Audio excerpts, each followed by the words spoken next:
हाँ मित्रों, नमस्कार। आज 2-3 दिन से विषय चल रहा है, लेकिन मुझे अभी तक ये समझ में नहीं आया कि बिहार सरकार ने स्वास्थ्य विभाग के अधिकारियों और कर्मचारियों पर तक अभी कार्रवाई क्यों नहीं की। और दूसरा एक पक्ष दिमाग में कहता है कि हो सकता है कि अभी बड़ा विपरीत समय है, तो हो सकता है कुछ दिन बाद करें कार्रवाई। खैर मित्रों, आप कोरोना पे इतनी राजनीति होते देख रहे हैं, चाहे जो हो। मतलब कि हमारे देश में अगर हम आप नहीं समझेंगे तो राजनीतिक दल हमको आपको मार डालेंगे, अधिकारी कर्मचारी मार डालेंगे। अगर और उसके बाद भी अगर हम आप शराब पे मांस पे बिक रहे हैं तो ये हमारी आपकी गलती है भैया। आप जानते होंगे, नहीं होंगे बहुत से लोग, कि केंद्र सरकार ने 21 फरवरी को राज्यों को एडवाइजरी जारी कर दी थी कि कोरोना की सेकेंड वेव आने वाली है। 21 फरवरी याद कर लीजिए, नहीं गूगल पे जाके देख लीजिएगा, आप लोग सर्च कर लीजिएगा। और दूसरी बात, पिछली बार जो लोग लॉकडाउन की भूरी बुराई किए थे, मतलब सिर्फ राजनीति और सिर्फ राजनीति, अपना व्यक्तिगत आर्थिक और राजनीतिक लाभ के पीछे भी अगर आर्थिक खत्म हो जाए तो राजनीतिक लाभ भी नहीं लेने जाएंगे, और सिर्फ पैसे का वो। पिछली बार जब मोदी जी ने मैं मोदी जी का प्रशंसक भी हूँ, लेकिन मोदी का नहीं, उनके काम का प्रशंसक हूँ।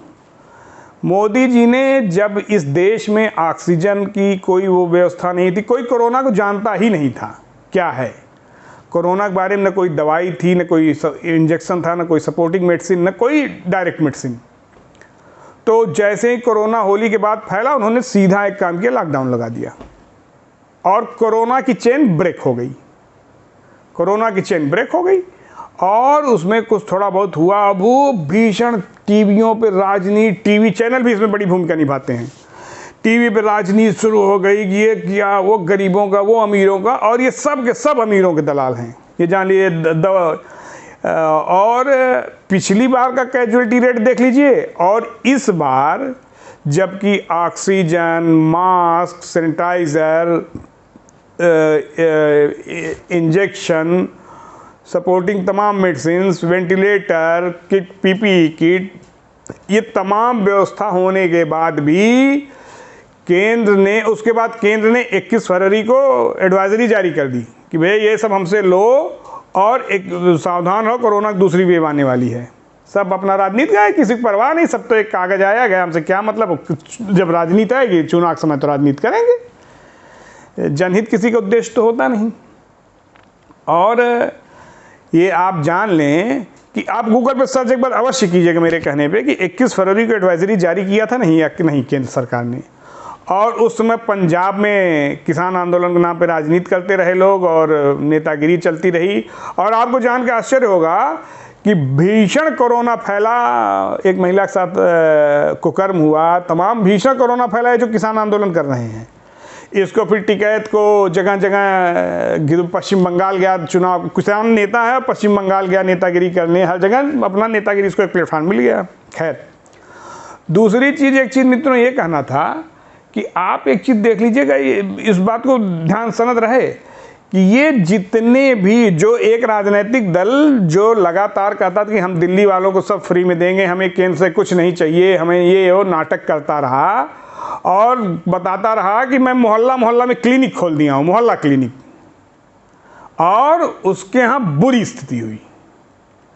उधर लोग सचिन वाजे और राजनीति में लगे हुए थे, और महाराष्ट्र को भी एडवाइजरी जारी हो गई थी, और महाराष्ट्र में बहुत क्लियर कट कर दिया गया था, देखिए बहुत गड़बड़ होने वाला है। और महाराष्ट्र में तो कभी सुशांत राजपूत लेके राजनीति, तो कभी सरकार बनाने के शरत, तो चोरों का ग्रुप एक मिलता रहा, यही राजनीति करते रहे। और महाराष्ट्र से तो स्पेशली इसको प्रसारित किया गया योजनाबद्ध, अभी कुछ दिन बाद आप लोगों को पता चलेगा। ये जो राजनीतिक दल ये कह रहे हैं कि दवाओं पे से जीएसटी हटा लो और इस पे से जीएसटी हटा लो, उस पर, ये बेवकूफ़ बनाने का हमको आपको तरीका है। हम आप दवा की दुकानों पे गए, ज़रूरत पड़ी, ईश्वर न करे किसी को दवा की ज़रूरत पड़ी तो हम आप गए, दवा लिए, और कभी हम ये क्या कम कर रहे हो, कुछ कम कर रहे हो कि नहीं, उसके बाद कभी कॉमन मैन के ध्यान में ही नहीं आता, वो देखता भी नहीं कि इसमें कितना जीएसटी लगा है, कितना क्या है, कितना बहुत ज़्यादा हुआ, देखा एक्सपायरी क्या है, बहुत देखा तो नहीं, तो वो भी नहीं देखते लोग। हमारे यहाँ के ये वो है, इतना विश्वास का हमारे। तो अब ये जानते हैं जो जीएसटी हटाने की बात कर रहे हैं उसके पीछे ये है कि जो बड़ी दवा कंपनियां हैं विदेशों की आना चाह रही तमाम देशों की, तो ये उन जो औद्योगिक घराने उनको भीषण लाभ होगा और ये दिखाएंगे कि हम जनता के लिए परेशान हैं। और कुछ बेवकूफ़ सोचेंगे भी अंधे कि नहीं ये भाई ये जो कह रहे हैं बहुत, तो इनका उद्देश्य आपके हमारे लिए नहीं है, इनका शुद्ध उद्देश्य राजनीतिक है। और आप ये बताइए कि कौन ऐसी राज्य सरकार है जो एंटी मोदी जी है, जो पिछली बार लॉकडाउन का विरोध नहीं की थी और इस बार लॉकडाउन नहीं लगाई। पिछली बार लॉकडाउन का विरोध भी कर रहे थे, इस बार लॉकडाउन भी लगाए और उसके बाद भी राज्यों की बुरी स्थिति हुई, वो भी तब जबकि तमाम सपोर्टिंग मेडिसिन, इंजेक्शन ये सब केंद्र सरकार दे रही है, उसके बावजूद इन लोग अपना अपना राज्य नहीं संभाल पाए और मोदी ने अकेले पूरे देश को संभाल लिया था। ये काम करने का स्वभाव और राजनीति का अंतर है। और आप एक चीज़ जान जाएं कि ये जो राजनीतिक आरोप प्रत्यारोप होते हैं इसका एक बहुत प्लान्ड वो होता है, चाहे सत्ता पक्ष विपक्ष पे लगाए चाहे विपक्ष सत्ता पक्ष पे। इसमें अधिकारी बड़े आराम से निकल जाता है, जो कि सबसे ज़्यादा ब्रूटल मतलब सबसे ज़्यादा क्रूरतम वो करता है कि अधिकारी एक दूसरे के आरोप प्रत्यारोप में बच जाता है। और राजनीतिक लोग सोचते हैं कि ये राजनीति है यार, आम आदमी इतना यूज टू हो चुका है कि अरे ठीक है वो अपना मन बनाया है कि हम इनके साथ रहेंगे तो रहेंगे, चाहे गलत करें चाहे सही करें। और जितने फेसबुक के क्रांतिकारी हैं मैं कम से कम 150-200 स्क्रीनशॉट रखा हूँ, 150-200 स्क्रीनशॉट, मतलब बहुत मेहनत की है इस पर। पिछले साल के इसी समय में जाना लोगों को क्या क्या लिखते थे लॉकडाउन के खिलाफ कि लॉकडाउन से बड़ी ये हो गया गरीब, और सब नाम गरीब, नोटबंदी हुई तो गरीबों को, ये गरीबों के नाम पे अमीरों की दलाली करने वाले आपने एक भी जो लगातार मोदी का विरोध कर रहे हैं किसी एक राजनीतिक दल का नाम बताइए जिसने कड़ाई से जिस तत्परता से विरोध कर रहे हैं, जिस ऊर्जा से विरोध कर रहे हैं मोदी के अच्छे कामों का भी सिर्फ राजनीतिक स्वार्थ के लिए। क्या किसी ने ऑक्सीजन चोरों को, दवा के चोरों को, कफन के चोरों को किसी के खिलाफ बोले हैं? एक हल्का फुल्का सामान्य स्टेटमेंट देख के चुप। आप देखें कि प्रेस कॉन्फ्रेंस हो रही है, आप देखें कि टीवी चैनलों पर बहस हो रही है, राजनीतिक दल मित्तल को पकड़ो, जो चोर कर रहे हैं पकड़ो, ये हो रहा है? कहीं नहीं हो रहा है, क्योंकि इन लोगों को कमीशन मिलता है। इन सबों के खिलाफ बोलेंगे नहीं, सरकारों के खिलाफ बोलेंगे, सरकारों के खिलाफ, सरकार के खिलाफ, मोदी के खिलाफ इसलिए बोलेंगे क्योंकि अच्छा काम करने का स्वभाव नहीं है। मुलायम सिंह से कोई नहीं पूछता भैया कौन सी कमाई की है कि पूरे सैफई में कहाँ से ये सब आ गया, तुम्हारे घर कौन सा उद्योग लगा था। लालू यादव से कोई नहीं पूछता कि तुम्हारे घर कौन सा उद्योग लगा था। यार 20 साल में साला ये तो मुकेश अंबानी भी इतनी प्रॉपर्टी नहीं बना सकता, जिसने जो बिना तुम लोग बिजनेस नहीं कर रहे, समाज सेवा में इतनी राजनीति पैसा बना ले रहे हो। गांधी परिवार से कोई नहीं पूछता कि भैया समाज सेवा में कैसे इतना पैसा मिल जाता है। करुणानिधि परिवार से कोई नहीं पूछता कहाँ कौन सी समाज सेवा की और कौन सी समाज सेवा बताओ, हम भी पैसा कमा ले समाज सेवा करके। शरद पवार भ्रष्टाचार की प्रतिमूर्ति है, कोई नहीं पूछता। केजरीवाल का जगजाहिर है कि उसके तमाम मंत्री विधायक पैसा लेते स्टिंग ऑपरेशन में और राज्यसभा के सांसदों में, जिस उद्योग खुलेआम उसका है। इसके एनजीओ तक का मामला है, अन्ना हजारे को चीट किया, सब जानते हैं।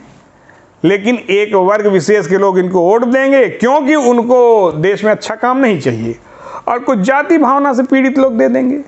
आप पूछिए ना भैया कि कहाँ से गांधी परिवार के पास इतना पैसा है। ये लालू कौन से उद्योग लगाए थे उस समय, काला बाजारी करते थे, मास्क की इतना पैसा है। अखिलेश और मुलायम सिंह के परिवार में कौन सा ऐसा बिजनेस है जिससे इतना पैसा, पूरे सैफई, मतलब एक एक ईंट सुनता हूँ कि 10-10 हज़ार रुपये की उनके एक ईंट का स्क्वायर फीट का जो ईंट का एरिया होता है उतना खर्च है। तो ये इनसे कोई पूछेगा भैया, ये बस राजनीति के लिए राजनीति। एक पप्पू यादव, मैं पप्पू यादव का अच्छा कर रहा, पप्पू यादव ने बहुत बढ़िया किया कि जो राजीव प्रताप रूडी के उसका पोल खोल दिया, लेकिन इसका क्या मतलब रंजन यादव अपराधी नहीं है, गुंडा नहीं है, लफंगा नहीं है। कोई शाहबुद्दीन के खिलाफ जौहर यूनिवर्सिटी कहाँ से खड़ी हो गई आजम खान की? मतलब ये इन लोगों को समझ में नहीं आता। और एक व्यक्ति जो इतने लंबे अरसे तक गुजरात का मुख्यमंत्री रहा, देश का प्रधानमंत्री, मतलब सबसे ज़्यादा महत्वपूर्ण, उसके घर के एक भी व्यक्ति के खिलाफ एक नोटिस नहीं है पैसे की, एक पैसे की नोटिस नहीं है। कांग्रेस की सरकारें थी, पूरा कांग्रेस ने फंसाने की भरपूर कोशिश की मोदी को और उनके परिवार को, कहीं कुछ मिला ही नहीं। कि अरे इनके यहाँ कुछ है ही नहीं, ये संत लोग हैं। योगी आदित्य योगी जी, इनके परिवार में जाके देख के बताओ कि इसके पास कितना पैसा है। ये राजनीति के लिए राजनीति, और ये लाशों पर राजनीति करने वाले हैं। और मैं 150-200 स्क्रीनशॉट रखा हूं कई दिन से करते करते, मैं आप लोगों को डालूंगा, आप लोग देखिएगा कि ये तब क्या कहते थे। ये जो छोटे भैये हैं फेसबुक, ये तब क्या कहते थे, अब क्या कह रहे हैं। इनको ऑक्सीजन, इनसे कहा तो कि चलो जनसंख्या पे डिबेट कराओ और एक कानून बनवा दो भाई, 140 करोड़ 35 करोड़ की आबादी अमेरिका की, 50 करोड़ पूरे यूरोपीय यूनियन की, भैया चलो इस देश की जनसंख्या 50-60 करोड़ हो जाए, इस पर कानून बना दिया जाए। देखिए सारे राजनीतिक दल भाग जाएंगे, सारे सेकुलर दल भाग जाएंगे। और ये जो फेसबुक ये हैं छोटे भैया ना, इनका तो आता ये तब, उसके बाद उसी में सेकुलरिज्म, चीन, सम, इनको मालूम कुछ नहीं है। ये सिर्फ दारू की भट्टी खुलने के इंतजार करते हैं और वो सिद्धांत इतना लंबा चौड़ा लिखेंगे आप। और एक चीज़ मेरा ये कहना मित्रों कि आप इस चीज़ को जरूर चेक करिएगा कि क्या केंद्र सरकार ने 21 फरवरी को नोटिफिकेशन जारी कर दिया था या नहीं।